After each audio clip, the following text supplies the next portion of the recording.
নমস্কার সবাইকে, গল্পাঞ্জলি চ্যানেলে আপনাদের স্বাগত। আমি রুমকি। আমার আজকের নিবেদন সুনীল গঙ্গোপাধ্যায় রচিত ছোট গল্প সূর্যকান্তর প্রশ্ন।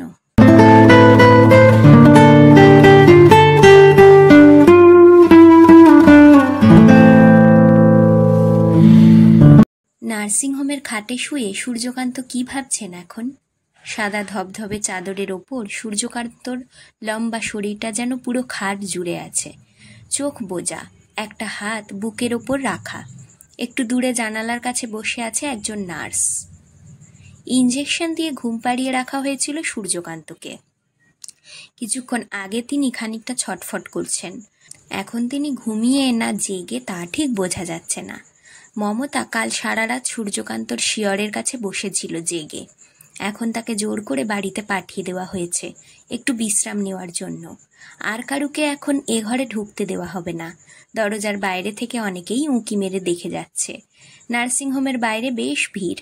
দূর দূর থেকে অনেকে ছুটে আসছে সূর্যকান্তর খবর নেওয়ার জন্য।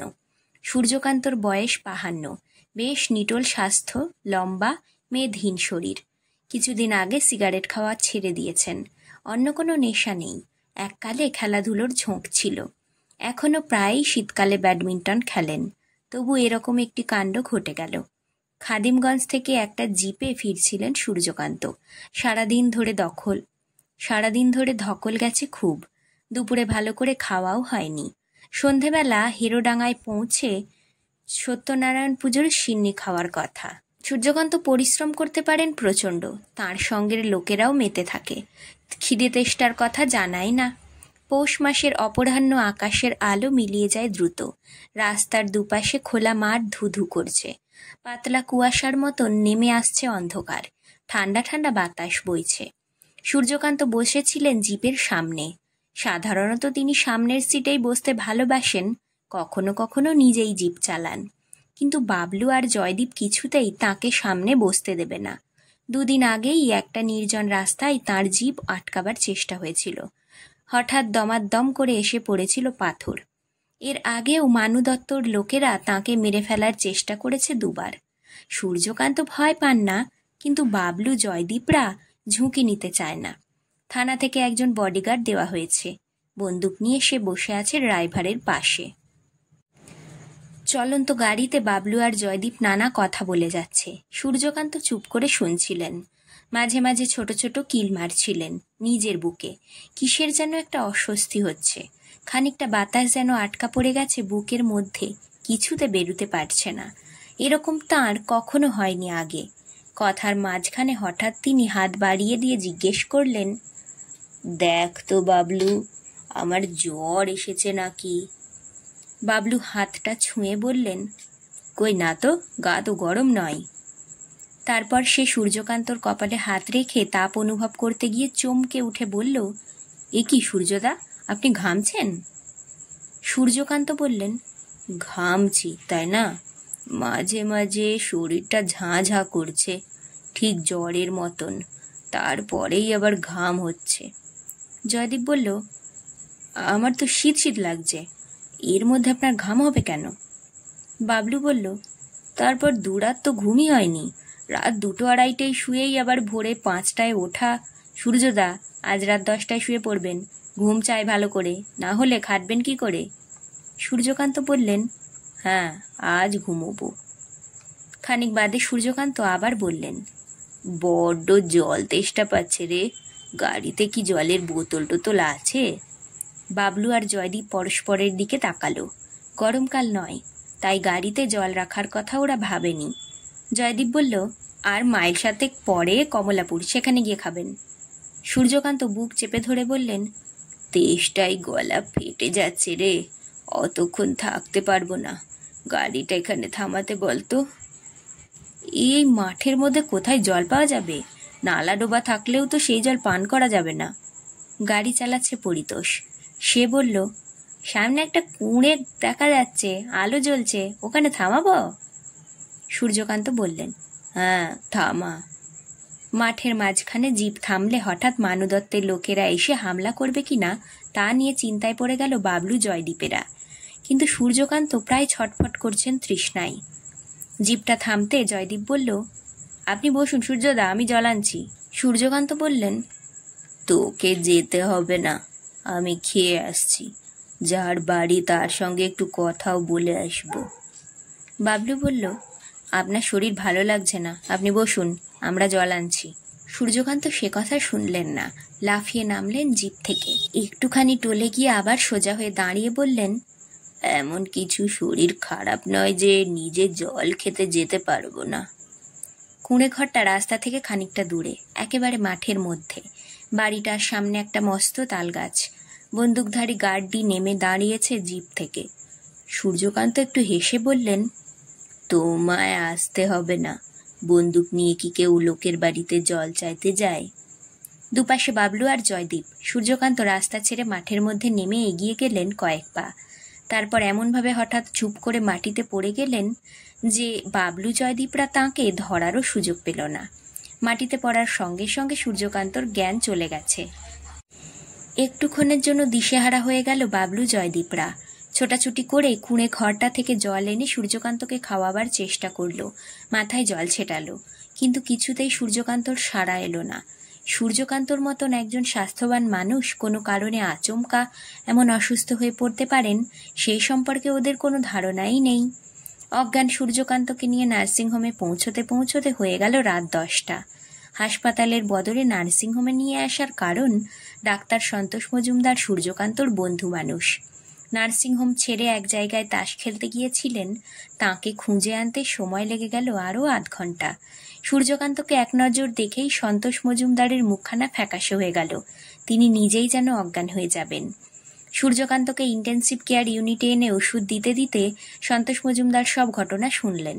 তারপর একটা দীর্ঘশ্বাস ফেলে বললেন, জল খাওয়ার জন্য সূর্য যে জিপ থেকে লাফিয়ে নামলো, তাতেই ওর। তোমরা ওকে জোর করে বসিয়ে রাখতে পারলে না, অবশ্য তোমরাই বা বুঝবে কি করে। তারপর খাদিমগঞ্জ থেকে কমলাপুর খুব খারাপ রাস্তা, জিপটা এসেছে লাফাতে লাফাতে। ইস, গাড়িটা থামিয়ে সূর্যকান্তকে যদি শুইয়ে রাখতে পারতে। Massive heart attack. এই সময় একটু নাড়াচাড়া করা মানেই মৃত্যুকে আরও কাছে ডেকে আনা। সন্তোষ মজুমদার সূর্যকান্তকে নিজের দায়িত্বে রাখতেও সাহস পাচ্ছেন না। এই মফস্বল শহরের নার্সিংহোমে প্রয়োজনীয় যন্ত্রপাতি কিছুই নেই, সব রকম ওষুধও পাওয়া যায় না। সূর্যকান্তকে বাঁচাতে হলে কলকাতায় নিয়ে যাওয়া দরকার। হাসপাতালের ডাক্তার চন্দন রায় দেখতে এসে বললেন, এই অবস্থায় সূর্যকান্তকে কলকাতায় নিয়ে যাওয়াও খুব বিপজ্জনক, পথেই চরম কিছু ঘটে যেতে পারে। সূর্যকান্ত গুন্ডা বদমাইশদের হাতে আক্রান্ত হয়েছেন শুনলে কেউ অবাক হতো না, কিন্তু তাঁর হার্ট অ্যাটাক হয়েছে শুনে সবাই অবাক। এমন নিরোগ সুস্থ সমর্থ মানুষটার হার্ট হঠাৎ বেঁকে বসলো কেন? আর ঠিক 11টা দিন পর ভোট। সূর্যকান্তর জেতার সম্ভাবনা প্রায় নিশ্চিন্ত হয়ে গিয়েছিল। এখন কি লোকে আর এরকম একটা মুমূর্ষু মানুষকে ভোট দেবে? সূর্যকান্ত নিজে নির্বাচনে দাঁড়াতে চাননি, তিনি রাজনীতির লোকও নন। সূর্যকান্তর বাবা ছিলেন উকিল, তিনি শেষ বয়সে এখানে একটি কলেজ প্রতিষ্ঠা করেছিলেন। সূর্যকান্ত সেই কলেজে ইতিহাসের অধ্যাপক। ছাত্রদের শুধু পড়িয়েই তিনি ক্ষান্ত হননি, আরও বহু দিকে তাঁর উৎসাহ।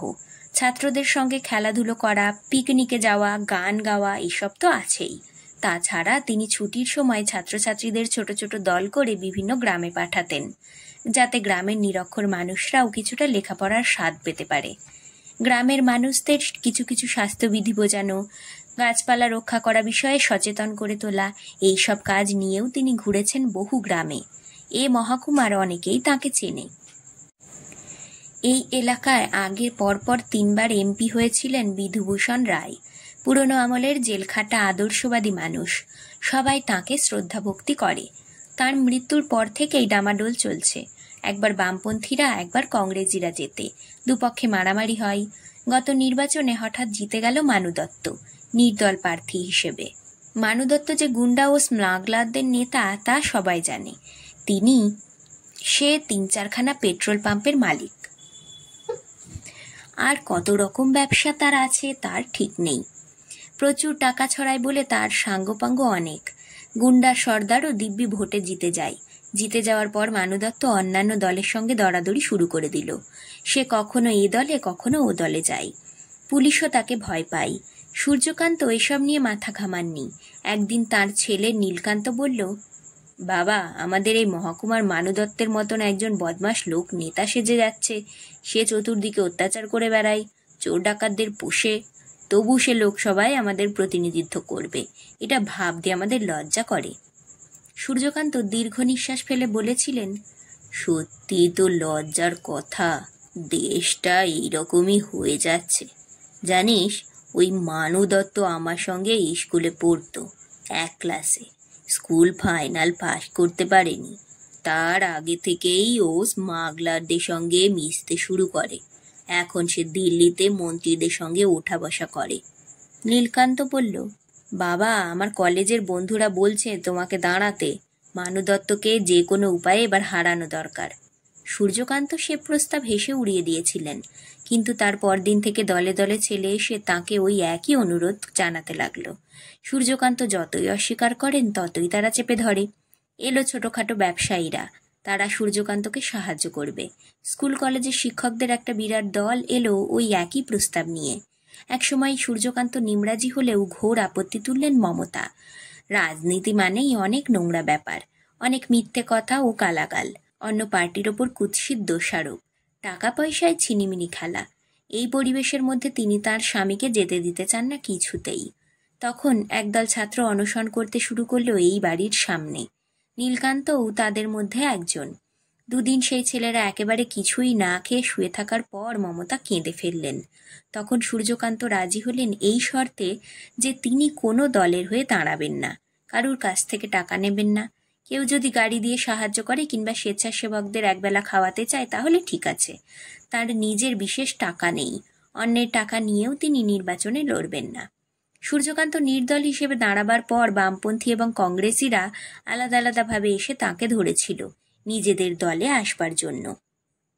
সূর্যকান্ত বলেছিলেন, আমি কোনো দলে যাব না কেন জানেন? এক দলে গেলেই অন্য দলকে গালাগাল দিতে হয়। আমি কারুকে গালাগালও দিতে পারবো না, একটা মিথ্যে কথাও উচ্চারণ করতে পারবো না। আমি লড়বো শুধু সততার পক্ষে, গুন্ডামি, অরাজকতা, মিথ্যে আর কুরুচির বিরুদ্ধে। মানুষের ভালোবাসায় আমার একমাত্র সম্বল। ভোটের প্রচারে নেমে সূর্যকান্ত অভিভূত হয়ে গেলেন।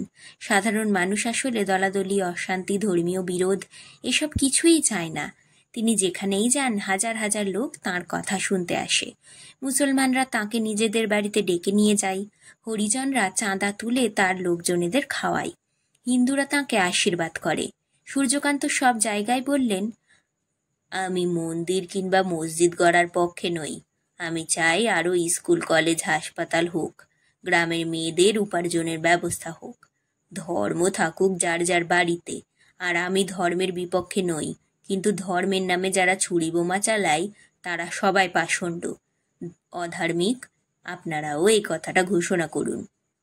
একদিন মানু দত্তের সঙ্গে দেখা হয়ে গিয়েছিল রাস্তায়। মানু বাঁকা হেসে বলেছিল, সূর্যি, তুইও শেষ পর্যন্ত লোভে পড়ে ভোটে দাঁড়ালি। তোর মতন ভালো মানুষের জন্য এসব লাইন নয়। পারবি না, ছেড়ে দে, ছেড়ে দে। সূর্যকান্তও হেসে বলেছিলেন, মানু, লোকের সহ্যের সীমা ছাড়িয়ে গেছে। তোদের লাঠি, বন্দুক, চোখ রাঙানি দেখেও সাধারণ মানুষ আর ভয় পাচ্ছে না।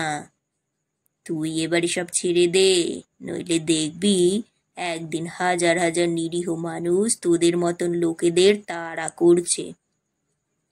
সূর্যকান্তর জনপ্রিয়তা যত বাড়তে লাগলো ততই ক্ষেপে উঠল মানু দত্ত। সে নিজের চেলাদের লেলিয়ে দিয়ে মারবার চেষ্টা করেছিল সূর্যকান্তকে।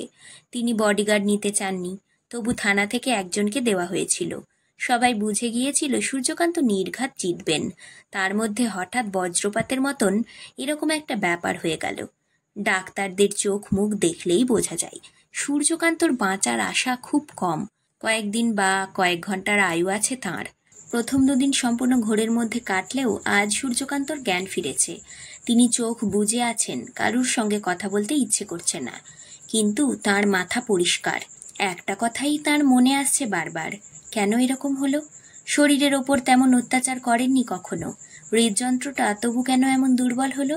মানুষের জন্ম মৃত্যুর কথা কিছুই বলা যায় না, তা ঠিকই, তাহলেও মানু দত্তর মতন লোকেরা বহাল তবিয়তে বেঁচে থাকবে আর তাকে মরতে হবে অসময়ে? এটা কিরকম বিচার? কে এই বিচার করে? ঈশ্বর? তবে কি ঈশ্বর গণতন্ত্রে বিশ্বাসী নন? তিনি মানু দত্তদেরই জিতিয়ে দিতে চান? একটু পরে তিনি চোখ মেলে নার্সকে বললেন, একবার ডাক্তারকে ডাকুন তো। সূর্যকান্ত পরিষ্কার গলায় কথা বলছেন শুনে নার্স খুশি হয়ে দৌড়ে চলে গেল। অনেক রোগ মৃত্যু দেখেছে এই নার্স, কিন্তু সেও সূর্যকান্তর জন্য লুকিয়ে লুকিয়ে কাঁদছিল। তক্ষুনি এসে উপস্থিত হলেন সন্তোষ মজুমদার। শুরু করে দিলেন নানা রকম পরীক্ষা। সূর্যকান্ত আপত্তি জানাতে গিয়েও হাত সরিয়ে নিতে পারলেন না। শরীর দুর্বল। তিনি ফিসফিস করে বললেন, সন্তোষ, আর একটু কাছে আয়। সন্তোষ মজুমদার বন্ধুর খুব কাছে মুখটা আনলেন। সূর্যকান্ত জিজ্ঞেস করলেন, ঠিক করে বল তো, আমার কি বাঁচার আশা আছে? সন্তোষ মজুমদার একটু ইতস্তত করে কিছু বলতে যেতেই সূর্যকান্ত আবার বললেন, সত্যি কথা বল, আমাকে শুধু শুধু সান্ত্বনা দেওয়ার দরকার নেই। আমি আর কখনো সুস্থ হয়ে উঠে দাঁড়াতে পারবো? সন্তোষ মজুমদার বললেন, আমরা ডাক্তাররা আর কতটুকু জানি? অনেক কিছু অলৌকিকভাবে ঘটে যায়। তুই তো ভগবানে বিশ্বাস করিস না, আমি করি। ভগবানের দয়া হলে তুই নিশ্চয়ই আবার সেরে উঠবি। সূর্যকান্ত বড় নিঃশ্বাস ফেলে বললেন, ভগবানের দয়া? ভগবান কি রাগ করে আমায় এমন রোগ দিলেন? আমি কি অন্যায় করেছি? সন্তোষ মজুমদার বললেন, ওসব কথা এখন ভাবিস না, কথা বলতে হবে না, চুপ করে থাক, সব ঠিক হয়ে যাবে। সূর্যকান্তর চোখ দিয়ে জল গড়াচ্ছে। শারীরিক কষ্টের চেয়েও তার মানসিক কষ্ট হচ্ছে অনেক বেশি। তিনি কোনো উত্তর খুঁজে পাচ্ছেন না। মানু দত্তর মতন লোকেরা এত অন্যায় অত্যাচার করেও কি করে ভোটে যেতে? কত লোক ধর্মের নামে ছুরি শানায়, অন্য ধর্মের মানুষের বাড়িতে আগুন ধরিয়ে দেয়, ধর্মের নামে নৃশংস খুনোখুনি হয়, তবু লোকে ধর্ম কিংবা ঈশ্বরের ওপর ভরসা রাখে কি করে? সূর্যকান্তর অসুস্থতার খবর রটে গেছে চতুর্দিকে। তাঁর প্রতিদ্বন্দ্বীরা এখন প্রচার করছে যে সূর্যকান্ত বেঁচে উঠলেও কোনো দিন আর পূর্ণ কর্মক্ষম হবেন না। সুতরাং এই লোককে জয়ী করে কি হবে? সূর্যকান্তর সমর্থকরা মুষড়ে পড়েছে খুব। কেউ কেউ যখন তখন ফুঁপিয়ে কেঁদে উঠছে। সূর্যকান্ত যুব সমাজকে মাতিয়ে রেখেছিলেন। এই অঞ্চলে একটা সুস্থ স্বাস্থ্যকর পরিবেশ গড়ে তোলার স্বপ্ন দেখিয়েছিলেন। তখন তারা একেবারে দিশেহারা। সেদিন বিকেলবেলা হঠাৎ মানু দত্ত সদল বলে এলো নার্সিংহোমে। সূর্যকান্তর সঙ্গে বাইরের কারুকেই দেখা করতে দেওয়া হচ্ছে না। কিন্তু মানু দত্ত ওসব বাধা মানবার পাত্র নয়। তার দলের লোকেরা চিৎকার চেঁচামেচি শুরু করে দিল। মানু দত্ত তাদের থামতে বলে সন্তোষ মজুমদারের সামনে হাত জোড় করে বেশ আবেগের সঙ্গে বলল, দেখুন ডাক্তারবাবু, আমি আমি সূর্যকান্তর অ্যাপোনেন্ট হিসেবে আসিনি। আমি এসেছি আমার পুরনো স্কুলের বন্ধুকে দেখতে। সে এত অসুস্থ, তাকে একবার দেখে যাব না? আমি কি এতই অমানুষ? সন্তোষ মজুমদার বুঝলেন আপত্তি জানিয়ে লাভ নেই। তাহলে তার নার্সিংহোমে এরা ভেঙে দিয়ে যাবে। সূর্যকান্তর সঙ্গে দেখা করতে আসাটা নিশ্চয়ই মানু দত্তর একটা রাজনৈতিক চাল। সঙ্গে ফটোগ্রাফার নিয়ে এসেছে। সূর্যকান্তর নাকে তখন অক্সিজেনের নল। নিঃশ্বাস খুব ক্ষীণ, কিন্তু এখনো মাথা পরিষ্কার। মানু দত্তকে চিনতে তাঁর অসুবিধে হলো না। মানু দত্ত কি বলছে তা তিনি শুনতেও পাচ্ছেন, কিন্তু উত্তর দিতে পারছেন না।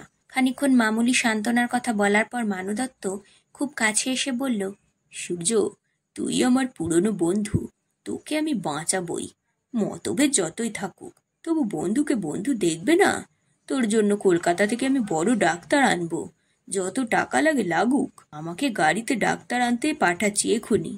তোকে বাঁচতেই হবে। হঠাৎ সূর্যকান্ত বুঝতে পারলেন মানু দত্তর আসল উদ্দেশ্যটা। সে চালাদের দিয়ে বোমা ছুঁড়িয়ে সূর্যকান্তকে জখম করতে চেয়েছিল আগে। এখন সে সূর্যকান্তকে বাঁচাবার জন্য এত ব্যস্ত কেন? কারণ একটাই, সূর্যকান্ত এখন হঠাৎ মরে গেলে এই কেন্দ্রের নির্বাচনই বন্ধ হয়ে যাবে। আবার কবে হবে তার ঠিক নেই। মানু দত্ত এবার যে এত টাকা পয়সা খরচ করলো তা বরবাদ হয়ে যাবে। আবার নতুন করে সবকিছু করতে হবে পরের বার। সূর্যকান্ত আর 10টা দিন অন্তত বেঁচে থাকলেও মানু দত্ত জিতে যেতে পারে। সূর্যকান্তর ঠোঁটে হাসি ফুটে উঠল। তিনি দুদিকে মাথা নেড়ে অস্ফুট কণ্ঠে বললেন, না। অর্থাৎ তিনি বলতে চাইলেন মানু দত্তকে তিনি এবার জিততে দেবেন না। তারপর তাঁর ওপর রাগ করেছেন কিংবা পরে আবার দয়া করবেন কি না তা নিয়ে আর সূর্যকান্ত মাথা ঘামাতে চান না। অক্ষম দুর্বল হয়ে সব রকম অবিচার মেনে নিয়ে তিনি বাঁচতেও চান না। এখনও মানুদত্তর মতন মানুষকে হারাবার ক্ষমতা তাঁর আছে। সূর্যকান্ত দুর্বল হাতটা তুলে নাক থেকে খুলে নিলেন অক্সিজেনের নল। সূর্যকান্তর নিঃশ্বাস ভারী হয়ে আসছে। মাথার মধ্যে শুনতে পাচ্ছেন মৃত্যুর পদশব্দ। তবুও তিনি ভাবতে লাগলেন, নির্বাচন স্থগিত হয়ে যাবে এখানে। আবার কয়েক মাস পরে যখন নির্বাচন হবে, তার মধ্যে অন্য কেউ, আর একজন সাহসী সত্যবাদী কেউ কি মানুদত্তের প্রতিদ্বন্দ্বিতা করতে পারবে না? সূর্যকান্তের বুকে শেষ ধ্বনিটা এই রকম, পারবে, পারবে, নিশ্চয়ই পারবে।